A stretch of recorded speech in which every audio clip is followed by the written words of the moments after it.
I loved that couch. It was the oldest piece of furniture we ever owned. Sleek design, unique feel, and top of the line durability. Look at us. We were genuinely just so happy to be on that thing. The couch was a rocket launcher.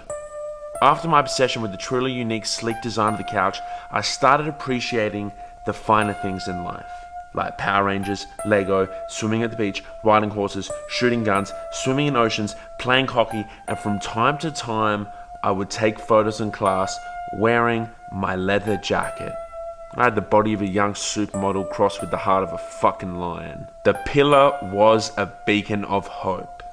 Shortly after this pillar was built, I grew up.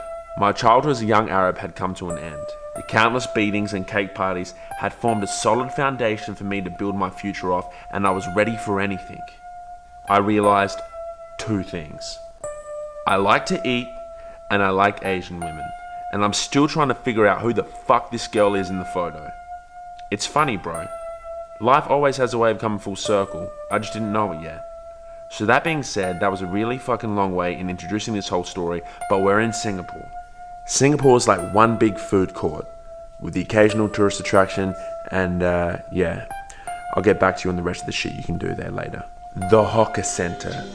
In the early days of Singapore, there were people who rolled around the streets selling food. They were hawkers. In the 1970s, the government started to move these hawkers into places called hawker centers so that they could regulate the hygiene standards of the food. By the late 80s, most of the hawkers have been relocated to hawker centers, and the rest is history. Now that you know that, you understand that you would have to be fucking crazy to turn down the opportunity to get a camera inside one of these stalls. I had already eaten here, but seeing what it was like close up was a completely different story. So Jess decided to provide the hookup, I decided to provide the body, and we got a tiny glance into what a hawker stall in Singapore is really like.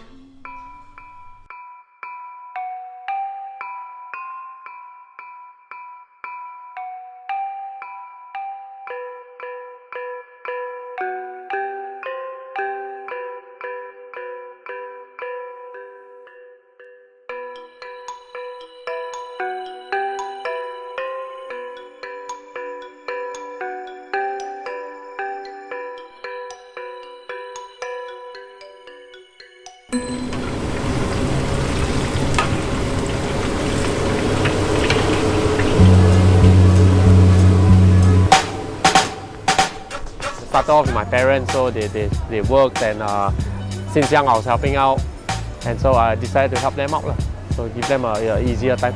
I've got 3 stores in this hawker center itself. I open 6 days a week, roughly work about 12 hours a day. We'll be looking at quite long standing hours. It's actually not very easy to handle a store itself, because it's not just selling of the food. It's actually got to do the preparation, and you got to go about selling it, and you got to do the washing as well, and you got to do the accounts after. So there's actually quite a bit of job to do. You got to work with your team together, so making sure that everybody knows what they are doing. So when actually you need that space, they are able to accommodate each other. So it's fine. Of course, it's a bit stuffy and hot inside that environment, but as you get used to it, it's actually not too bad. Right. I gotta know, bro, does time go quick? Yeah. It's not too bad because it's always crowded, and it just keeps you going, and with the customers, we are just entertaining each other and all, so it's not too bad. I feel hawker center is something uniquely Singapore, uniquely ours, and I think it's nice seeing people, all sorts of people coming down here and having their meals, and we should keep it going and preserve it, and hopefully you'll stay for long. I'm going to keep it going.